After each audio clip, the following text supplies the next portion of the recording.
तो हेलो दोस्तों, पिछली वाली वीडियो में हमने देख लिया था मोंगोडीबी को हम कैसे अपने बैकएंड से कनेक्ट करते हैं। इस वाली वीडियो में हम तीन चीज़ें सीखने वाले हैं। पहली चीज़ हम सीखेंगे डॉट ENV का यूज़ करके अपने वेबसाइट का जो सेंसिटिव डेटा होता है उसको सिक्योर करना। दूसरी चीज़ हम सीखेंगे नोडेमोन का सेटअप करना।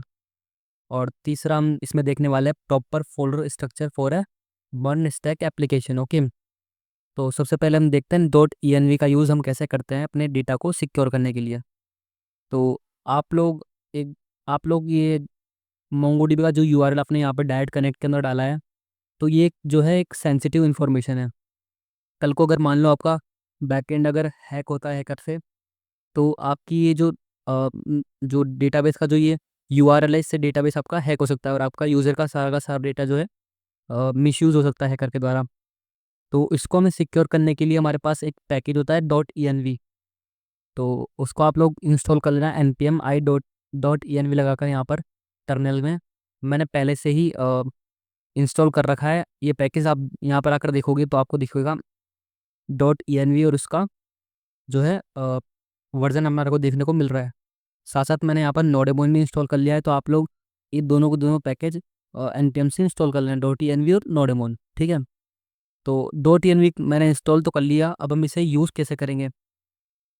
तो इसे यूज़ करने के लिए हमें क्या करना होता है, बैकएंड सबसे पहले हमें एक फाइल बनानी होती है। डायरेक्ट फाइल, याद रखना, फोल्डर नहीं, फाइल। फाइल बनाओगे, हमें लिखना है डॉट EN और V। सबसे पहले हमें क्या करना है, डॉट लगाना है, उसके बाद लिखना है हमको ENV।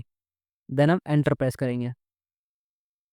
अब हमारी वेबसाइट का जो भी सेंसिटिव डेटा है, हमें क्या करना है, हमें एक एक वेरिएबल बनाना है और वेरिएबल में उन्हें असाइन करना है। इस वाली फाइल के अंदर हमें वेरिएबल बनाना है। जिससे हमारे पास यहाँ कॉन्फ़िग के अंदर ये वाला जो URL है, ये हमारे पास क्या है, सेंसिटिव है।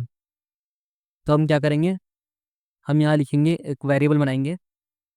जनरली हम इन्हें पूरा का पूरा कैप्स लॉक में लिखते हैं, तो हम कैप्स लॉक यूज़ करेंगे। Mongo Mongo underscore URI is equals to simple. हम क्या करेंगे, वहाँ से हमारा db.js में से हम ये जो हमारा URI है, इसे हम क्या करेंगे, कट करके यहाँ पर सिंपल पेस्ट कर देंगे। ठीक है, हमने पेस्ट कर दिया। पेस्ट करने के बाद हमें क्या करना है, इस वाले वेरिएबल को, ये जो हमारे पास मोंगो URI वेरिएबल हमने यहाँ पर बनाया है, इसको एक्सेस करने के लिए हमारे पास एक तरीका होता है बैकएंड के अंदर। हमें क्या करना होता है, हम हमारे db.js पे जाएंगे। सबसे पहले इसके अंदर हमें क्या करना होगा, हमारा डॉट ENV जो हमने इंस्टॉल किया है npm से, उसे इंपोर्ट करेंगे। ठीक है, डॉट ENV फॉर्म और डॉट ENV। ठीक है, और हमने कर लिया। उसके बाद हम क्या करेंगे, हम लिखेंगे dot ENV dot config. Dot ENV config करना है, कॉन्फ़िगरेशन करना है। ठीक है, इतना करने से हमारे पास डॉट ENV इंपोर्ट हो जाएगा। याद रखिए, दोनों लाइन आप पे लिखनी है। इसके बाद डॉट ENV यहाँ पर हमारे पास इंपोर्ट हो जाएगी। इसके बाद हमें क्या करना है, हमें सिंपल जो हमने वेरिएबल जो वहाँ पर बनाया है, उसको हमने यहाँ पर इंपोर्ट करवाएंगे। कैसे, कॉन्स्ट मैं लिखूँगा मोंगो अंडरस्कोर URI। ठीक है, मैं अगर ऐसे लिखता हूँ और इक्वल टू बाद मुझे क्या करना होगा, मुझे लिखना होगा प्रोसेस डॉट ENV और डॉट, ये जो है ये प्रोसेस डॉट ENV, ये जो है फिक्स है। इसके बाद में हमें डॉट लगाकर हमारे इस वाले वेरिएबल का नाम लिखना है जो हमने यहाँ पर दिया है, जिसमें मैंने यहाँ पर मोंगो URI दिया है। तो इसके जस्ट आगे मुझे पेस्ट करना है मोंगो URI। ठीक है, वापस देख लो एक बार, एक वेरिएबल बनाया हमने मोंगो URI नाम से। यहाँ पर हमने लिखा प्रोसेस, फिर हमने लिखा डॉट ENV।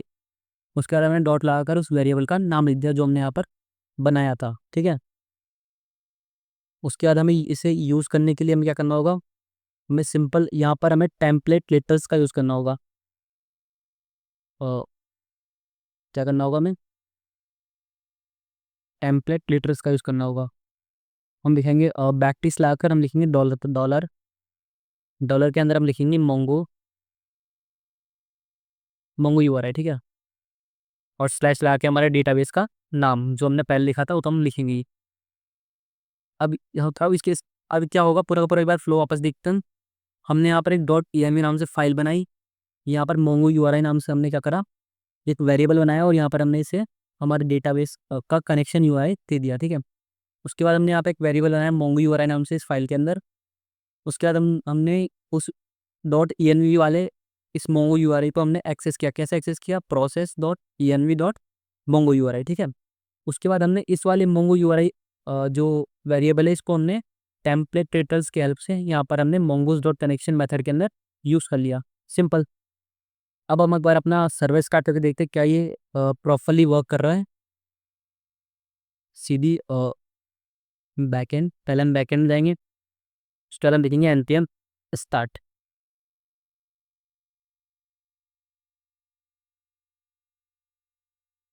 आप लोगों को देखने को मिलेगा कि कोई भी एरर नहीं है, हमारा जो सर्वर जो है सक्सेसफुली लिसन कर रहा है 3000 पोर्ट के ऊपर, और साथ साथ हमारा डेटाबेस भी कनेक्ट हो गया है। इसका मतलब हमने जो यहाँ पर वेरिएबल लिखा है ये हमारा काम कर रहा है, ठीक है।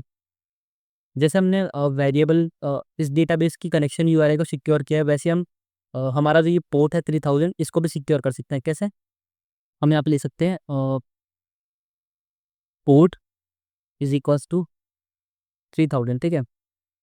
हमने लिखा पोर्ट इज इक्वल्स टू 3000। अब इस पोर्ट को हम कैसे एक्सेस करेंगे, अभी मैंने तरीका बताया आपको।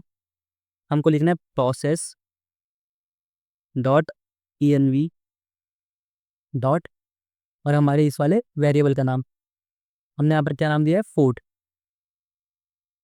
तो हमको वहाँ जाके लिखना होगा पोर्ट, ठीक है। हमने पोर्ट लिख दिया। अब const port is equals to process dot E dot port. तो यहाँ पर क्या आ जाएगा, यहाँ पर आ जाएगा 3000, इस वाली स्पेस की जगह पर आ जाएगा 3000। अब इससे पहले हमें एक काम करना होगा, हमें यहाँ पर भी क्या करना होगा, इंपोर्ट करना होगा डॉट ई को। हम भूल गए, बट वो करना कंपल्सरी है, वरना आपके एरर आ जाएगी। Dot E from dot E ठीक है। डॉट ई को इंपोर्ट कर लिया। इंपोर्ट करने के बाद हमको क्या करना है, इसको क्या करना है, कॉन्फ़िगरेशन करना है। तो क्या लिखा होगा, डॉट ई डॉट कॉन्फ़िग।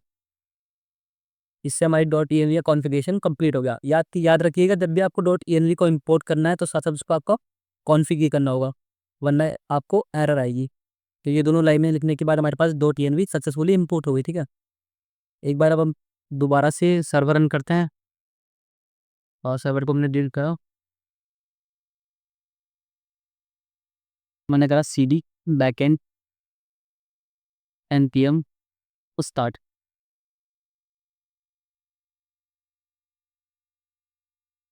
अब आप लोगों को यहाँ पर देखने को मिल रहा होगा फिर से हमारा सर्वर सक्सेसफुली कनेक्ट हो गया है और डेटाबेस भी कनेक्ट हो गया है।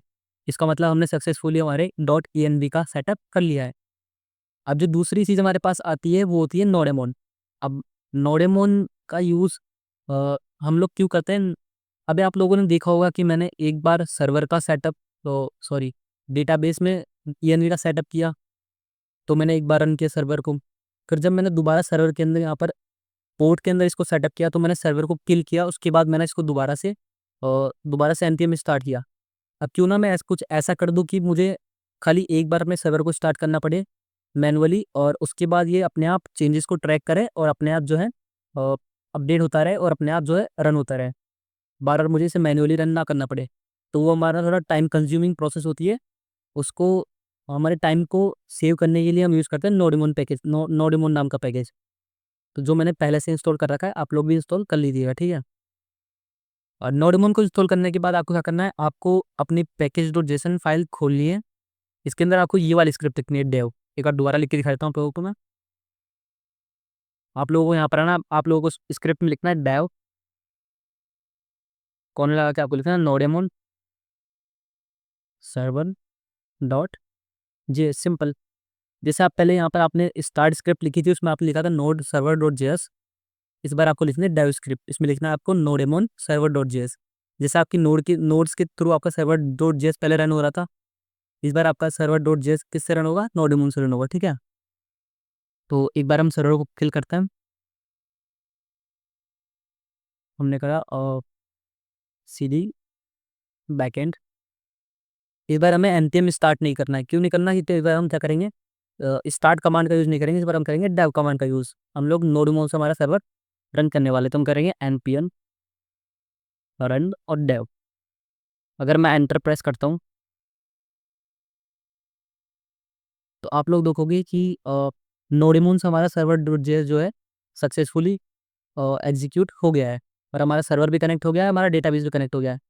अब अगर मैं कुछ चेंजेस करता हूँ, लेट सपोज मैं यहाँ पर चेंजेस करता हूँ, कैसे चेंजेस करता हूँ, मान लो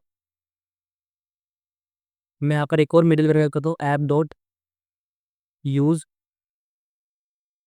एक्सप्रेस डॉट जेसन। तो आप लोग देखोगे जैसे मैंने इसको सेव किया, जैसे मैंने इसको सेव किया, अपने आप इसने चेंजेस को ट्रैक किया और दोबारा से अपने आप ये और सर्वर पर रिफ्रेश होकर अपने आप ये रन हो गया। ठीक है, मुझे बाद दोबारा से npm स्टार्ट लिख के दोबारा से सर्वर को रन करने की जरूरत नहीं पड़ी। तो ये यूज़ केस होता है नोडेमोन का। अगर मैं कोई भी चेंजेस करूंगा तो ये अपने आप ट्रैक करके उसको अपडेट कर देगा। ठीक है, और दोबारा सर्वर को रन कर देगा। अब जो तीसरी चीज़ हम इस वीडियो में सीखने वाले थे वो था प्रॉपर फोल्डर स्ट्रक्चर। तो फोल्डर स्ट्रक्चरिंग के लिए हम एक चीज़ देखते हैं कि हमारे पास यहाँ पर एक कॉन्फ़िग फ़ोल्डर तो हमने बना ही लिया, और env नाम की फ़ाइल भी बना ली है। अब इनके अलावा कौन-कौन से फ़ोल्डर जो है इम्पोर्टेंट होते हैं मनस्टैक के अंदर, तो वो हम लोग देखने वाले हैं। तो सबसे पहला फ़ोल्डर हम बनाएँगे मॉडल नाम से, मॉडल्स नाम से। इसमें जो है हम अपने सारे के सारे मॉडल्स स्कीमा जो है डिफ़ाइन करने वाले हैं। जैसे यूज़र टाइप स्कीमा होगा, प्रोडक्ट का स्कीमा होगा, अ, फॉलोअर्स का स्कीमा होगा, फॉलोइंग का स्कीमा होगा। इस तरह की बहुत सारे स्कीमाज़ होते हैं। तो उन स्कीमास को डिफाइन करने के लिए हम क्या बनाया, हमने क्या बनाया, मॉडल्स नाम का फ़ोल्डर बनाया। ठीक है, दूसरा जो हम फ़ोल्डर बनाने वाले हैं वो बनाने वाला है हम राउट्स नाम से। ठीक है, अब जो भी हम अपने बैकएंड की जो भी राउटिंग करने वाले हैं वो हम इस राउट्स नाम के फ़ोल्डर में करने वाले हैं। जैसे यूज़र राउट, प्रोडक्ट राउट, फॉलोइंग राउट, फॉलोअर्स राउट, ऐसे कई तरह के राउट्स बनने वाले हैं आगे इस सीरीज़ के अंदर। तो हम वो सारे के सारे जो राउट्स बनाएंगे हम इस राउट्स फ़ोल्डर के अंदर बनाएंगे। ठीक है, तो तीसरा हमारे पास जो फ़ोल्डर आता है वो आता है हमारा कंट्रोलर्स। तो कंट्रोलर्स क्यों यूज़ होता है? कंट्रोलर्स बेसिकली पूरा का पूरा जो है लॉजिक सँभालता है। जैसे हम रजिस्टर का जो लॉजिक लिखेंगे, जो लॉगिन का लॉजिक लिखेंगे, जो हम फॉलोवर्स का लॉजिक लॉजिक लिखेंगे, फॉलोइंग का लॉजिक लिखेंगे, पोस्ट को लाइक करने का, पोस्ट को क्रिएट करने का लॉजिक लिखेंगे, वो सारा लॉजिक हम जो लिखने वाले हैं कंट्रोलर्स के अंदर लिखने वाले हैं। ठीक है, अब एक जो अगली चीज़ आती है वो आती है मिडलवेयर्स। ठीक है, तो मिडलवेयर्स क्या होते हैं? मिडलवेयर्स वो होते हैं जो रिक्वेस्ट और रेस्पॉन्स के बीच में जो है एग्जीक्यूट होते हैं। ठीक है, जैसे एक होता है ऑथ मिडलवेयर, तो वो ऑथेंटिकेशन चेक करने के लिए हमारे पास यूज़ में होता है। तो उस हम तो उन्हें हम बोलते हैं मिडलवेयर्स। ठीक है, अगली जो चीज़ आती है वो हम लिखते हैं क्या, एक आती है गिट इग्नोर नाम से फाइल, गिट गिट इग्नोर। ठीक है, अब इस गिट इग्नोर के अंदर क्या क्या लिखते हैं हम? एक तो हम लिखते हैं नोड मोडीज, हमारा फोल्डर नोड अंडरस्कोर, और ये मैंने लिख तो दिया है यहाँ पर। ये मैंने क्यों लिखा है? गिट इग्नोर फाइल बेसिकली जब आप अपने कोड को गिट पे पुश करते हैं तो इस वाले फ़ोल्डर के अंदर, इस वाली फ़ाइल के अंदर हम वो चीज़ें लिखते हैं जो हम नहीं चाहते कि हमारे गिट पर जाए, गिटहब पर जाए। जैसे हमारे पास मैंने यहाँ पर हमारा जो डॉट env नाम से जो सिक्योर हमारे पास यहाँ पर वेरिएबल्स बनाए थे, मैं नहीं चाहता कि ये हमारा जो है गिटहब पे चले जाए, क्योंकि गिटहब पर अगर हमारा ये चला जाएगा तो वहाँ से भी हैकर इसे हैक कर सकते हैं।